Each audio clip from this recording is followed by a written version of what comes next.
Hello, and how are we all doing? Another match day vlog here on SAFC Fan TV. Queen's Park Rangers this evening.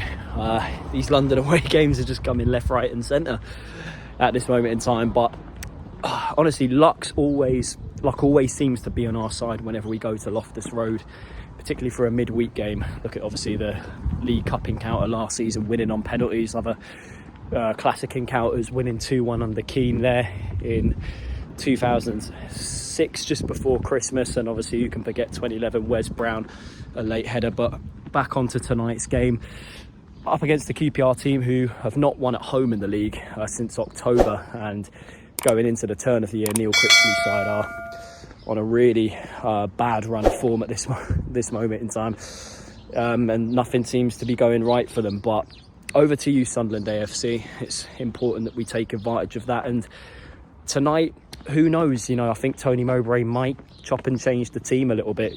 Maybe give the likes of Alex Pritchard, Abdullah Bar, and obviously Luke O'Nien, who's now back from suspension, some minutes this evening. Reshuffle the pack a little bit, which I think's needed. I think some players were exhausted in the latter stages against Reading at the weekend. But we should come out with the quality we've got with all 3 points this evening, but only time will tell. I'm just on the way to work. Good solid day's graft, finish that, and then crack open a beer and then on to Loftus Road. Watch this space.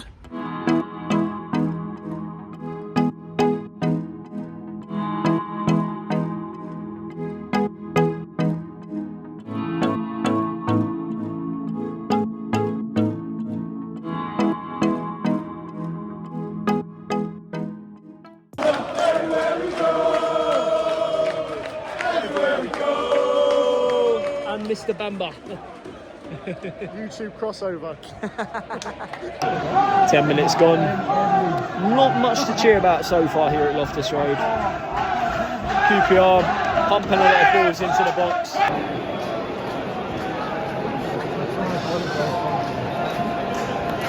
Marrakesh supporting QPR. Fair play to the geezer. Good chance for QPR.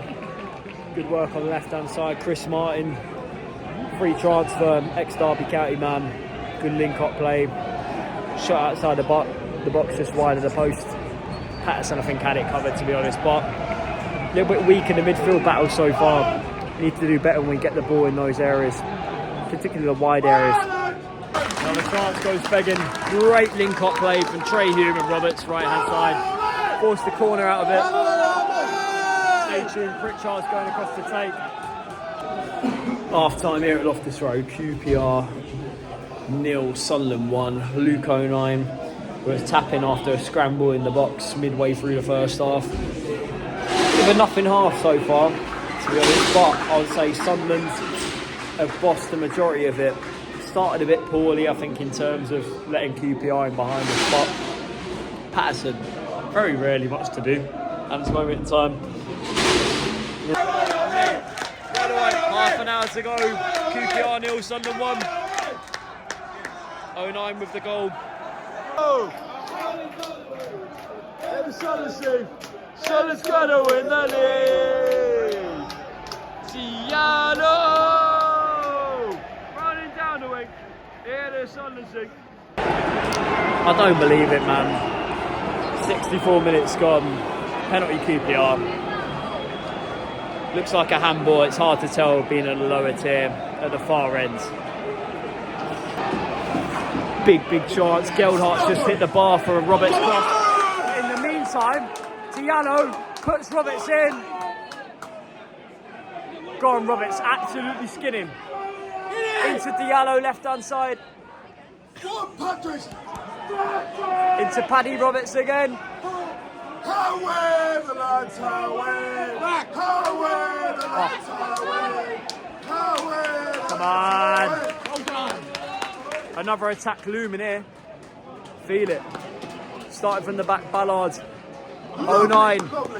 Diallo. Oh, beautiful. Game, set, match. Jack Clark. 2-0 to the lads. Done and dusted. Well done, Dennis Sirkin there, not giving up at all, playing that advantage.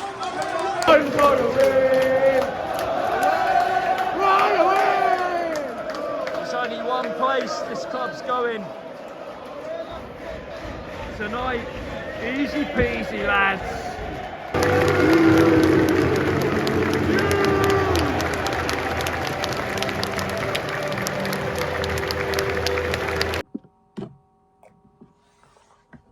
Happy days. Come on, the lads. The midweek success that Sunderland Football Club is constantly having at Loftus Road just keeps getting better and better, doesn't it? Final score last night, QPR 0, Sunderland 3, in a truly terrific attacking display from the lads. In terms of how the game started off in a bit of a slow manner. I think that was mainly down to the tiredness that was felt from the lads, considering the effort they put in towards the back end of that Reading game on Saturday, where we won 1-0, Patrick Roberts with the goal. But the game last night, the likes of Chair and Field on the wings, were getting a bit of space early on. But I think having Luke 09 brought back in, just protecting the defence that we have in Danny Bart and Dan Ballard helped a lot last night. And Luke 09, he was given more of a freedom to make those creative passes at times, which really got our attacking moves going, particularly in the first 45 minutes the other night. Changes made, as I predicted. Abdullah Bar and Alex Pritchard came into the midfield, and the change worked really well.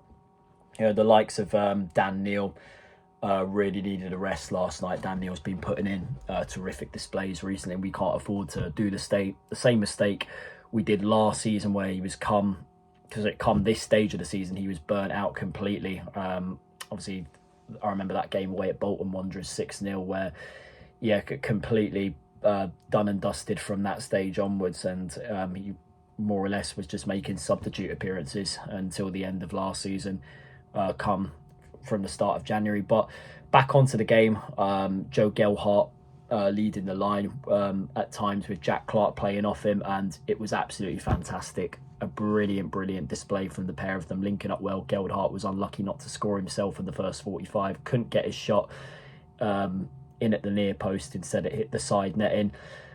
Chances wise that we had, obviously we had a few crosses coming into the box. Luke 09 getting forward on many occasions last night, had a shot well saved from Dieng, QPR's keeper. And as the first 45 went along, I just knew that our attacking threat would eventually pay off, and it came from a set piece midway through the first half. A corner brilliantly crossed into the box. Brilliant corner into the box. I think it was Dan Ballard who got his head on it. Poor goalkeeping from Dieng, and then Luke 09, the man who put in a brilliant attacking display last night, puts the rebound in. We couldn't tell at first whether it was 09 who got the tap in or whether Dan Ballard had scored a header, but deservedly so. 1-0 up. I think from that point till the end of the first half, Sunderland were in cruise control. QPR offered very little attacking threat towards Anthony Patterson in goal, who pretty much had a quiet first half, if I'm on it, a quiet night in general, to be honest with you. Second half, QPR, I think it was a case of, I just think they ran out of steam, to be honest with you. And obviously the pressure that the fans put on their side right now, considering the really poor run of form they've been on, particularly at home, was really affected the players big time. They were making obviously key mistakes, not keeping the ball in the middle of the park, making stupid fouls, which resulted in yellow cards, and that worked in our favour tremendously. And second goal, Jack Clark cutting into the box on his right foot and slotting it in the corner. Absolutely fantastic finish. That goal was coming, but just before that, across from the right hand side, I believe the penalty was given for a handball. I'm not sure who exactly the ball touched. What player rather touched the ball in the penalty area, but Elias Chair hit it straight down the middle. But watching it back, an absolutely brilliant save from Anthony Patterson, a really good save. And to be honest, I had a feeling even before it was kicked that he was going to stop it. He's just got so much confidence, Anthony Patterson, right now, and he saved 2 others earlier in the season, so he's our man mountain of a hero in between the sticks at this moment in time.